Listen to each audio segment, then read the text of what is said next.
আসসালামু আলাইকুম। আশা ৰাখিছোঁ আপোনালোক সকলোৱে ভালে আছে আৰু ময়ো আল্লাহৰ ৰহমতত আৰু আপোনালোকৰ দুৱাত ভালে আছোঁ। আজি মই বনাব লৈছোঁ আলু ফ্ৰেংকি বা ভেজ ফ্ৰেংকি। আলু ফ্ৰেংকি বনাবৰ কাৰণে পোনপ্ৰথমে গেছত কেৰাহী এখন বহোৱা হ'ল। কেৰাহীখন গৰম হোৱাৰ পিছত অলপ তেল দিয়া হ'ল। তেলখিনি গৰম হওঁতে আধা চাহ চামুচ গোটা জিৰা আৰু এটা শুকান জলকীয়া ভাঙি দিয়া হ'ল। তাৰপিছত অলপ পিঁয়াজ দিয়া হ'ল আৰু পিঁয়াজখিনি অলপ লৰাই লোৱাৰ পিছত ফ্ৰেঞ্চ বিন আৰু গাজৰ দি দিয়া হ'ল। গাজৰখিনি দিয়াৰ পিছত দুটা বিলাহী আৰু অলপ মটৰ দি দিয়া হ'ল। তাৰপিছত অলপ নিমখ দিয়া হ'ল। নিমখ দিয়াৰ পিছত 2 মিনিটৰ বাবে মিডিয়াম ফ্লেমত সিজাব দিয়া হ'ল। 2 মিনিটৰ পিছত ভালদৰে লৰাই দিয়া হ'ল আৰু তাত বইল আলু দিয়া হ'ল।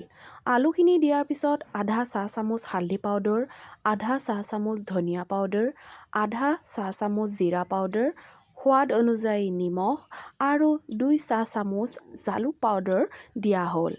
তাৰপিছত ভালদৰে মিহলাই ওপৰত কচুৰি মেথি দি দিয়া হ'ল। কচুৰি মেথি দিয়াৰ পিছত অলপ কেঁচা পিঁয়াজ আৰু অলপ বিলাহী চচ দি 2 মিনিটৰ বাবে সিজোৱা হ'ল। 2 মিনিটৰ পিছত গেছটো অফ কৰি দিয়া হ'ল আৰু আপোনালোকৰ আলু ফ্ৰেংকি ৰেডি হৈ গ'ল। আলু ফ্ৰেংকি আপোনালোকে পুৰি পাৰাঠা সকলোৰ লগতে খাব পাৰিব। আপোনালোকে অফিচ স্কুলৰ টিফিনত এনেদৰে দিবও পাৰিব।